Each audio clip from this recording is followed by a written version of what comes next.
We have got some cracks to look through today. Welcome to the show.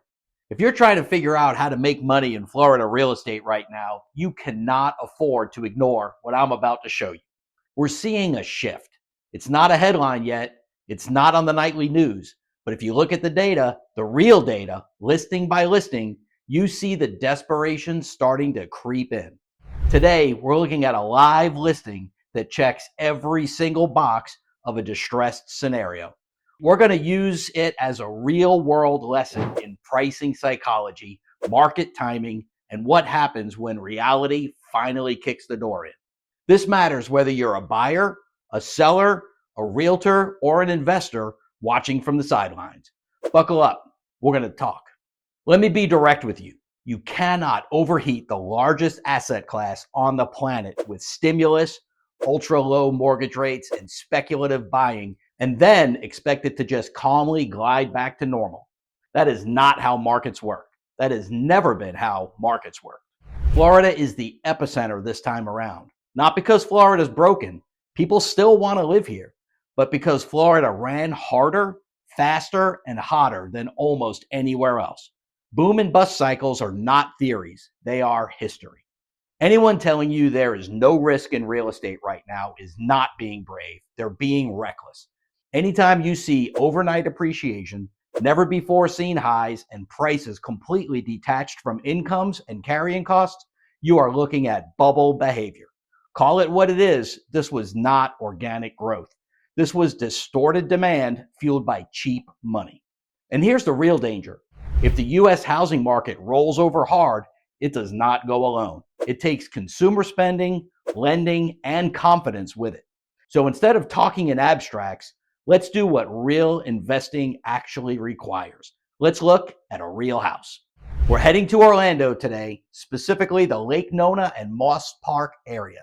Now, if you know Orlando, you know Lake Nona is the golden child of the city. It's medical city. It's where the high income earners go. It's where the growth is. Here's why that matters. If homes are struggling here, they're struggling everywhere. Let's look at this specific listing. 11390 Whistling Pine Way. On paper, this looks like a slam dunk. Townhouse, 3 bedrooms, 3 baths, nearly 2,000 square feet. Built in 2018. It's a modern product. It's clean. It's desirable. The neighborhood features top-rated schools. Moss Park Elementary, Innovation Middle. Crime is rated A, meaning very low. There is nothing wrong with this neighborhood. In fact, it is one of the most stable pockets of Southeast Orlando. But look at the status. This home's been on the market for over 170 days, almost 6 months. In a healthy market, correctly priced homes in this neighborhood sell in 30 to 45 days. This house has been sitting for 4 times the average duration. Why? Let's look at the price history, because price history never lies. It tells you the story of the seller's psychology. August 7th, 2025, they list the home for $415,000. Remember that number, $415K. That was their anchor. They believed, or their agent let them believe, that that was the value. August 19th, 2 weeks later, crickets, no offers. They dropped to $408,000. This was mistake number 1. A tiny price drop on a stale listing is like putting a Band-Aid on a gunshot wound. It does absolutely nothing. September 30th, dropped to $399,000. They're trying to get under that psychological $400K barrier. Still nothing. November 6th, $393,000. November 17th, $385,000. They've been chasing the market down for 6 months. They're behind the curve. Every time they cut the price, the market had already moved lower. And then, January 23rd, 2026, boom, they slashed the price to $275,000. Now, if you're an inexperienced investor or just browsing Zillow, you see a $110,000 price drop in one day, and you think, I have found it. I found the deal. Well, stop. They've not just lowered the price. They moved the property to an online auction site. That $275,000 is not a price. It's a starting bid. It's a lure. This is what desperation looks like. The seller started too high, ignored the reality of current mortgage rates, let the listing go stale, and is now trying to manufacture urgency where none exists. But does that mean it's a bad buy? Not necessarily. But you have to know the numbers better than the seller does. I pulled the comps for this street. Let's see what the neighbors are doing. 11588 Whistling Pine Way sold in July 2025 for $403,000. 11120 Whistling Pine Way sold for $430,000. Now, those were 4-bedroom units. Our subject property is a 3-bedroom. So we'll adjust. We'll take off maybe $20,000 or $30,000 for that missing room. That puts the theoretical value in this home around $370,000 to $380,000. So why isn't it selling? Because the market has softened. If we look at similar 3-bedroom units in the broader East Park neighborhood, the floor seems to be around $335,000. That's where the volume is. So we have a market value roughly $335,000 to $340,000 and a starting bid of $275,000.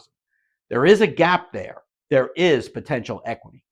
But here's how you lose money in real estate investing. You forget the hidden costs. When you buy on one of these auction sites, you often pay a buyer's premium. That's usually 5% tacked on top of the winning bid. If you bid $280,000, you're actually paying almost $300,000 once you add in the premium and closing costs. Suddenly, that massive equity spread shrinks. And there's another risk here we need to talk about: investor density. This neighborhood is heavy with townhomes. Townhomes are magnets for investors because they're low maintenance. When a neighborhood gets oversaturated with rentals, 2 things happen. Banks make it harder to get loans. The HOA struggles to enforce standards because owners don't live there. This property is vacant. It is sucking air. It has no tenant paying the mortgage. The seller is bleeding cash every month on taxes, HOA fees of $250 a month, and insurance. That's your leverage. Here is the lesson. The seller of 11390 Whistling Pine Way made the classic mistake. They priced for yesterday's market, not today's. They let their ego dictate the price rather than the data. And now they're likely going to sell for significantly less than they could have if they just priced it correctly back in August. If you're selling right now, you win by pricing to beat your competition, not chase it. If you're buying, you test the sellers like this.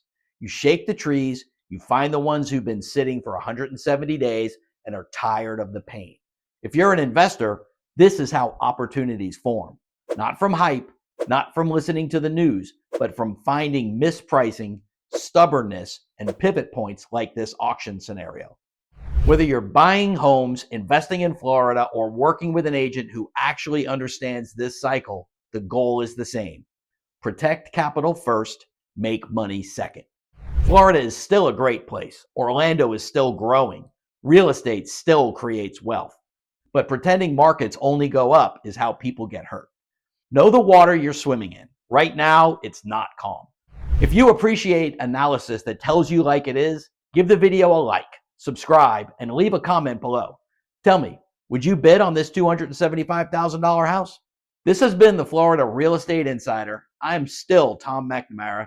I'll see you in the next one.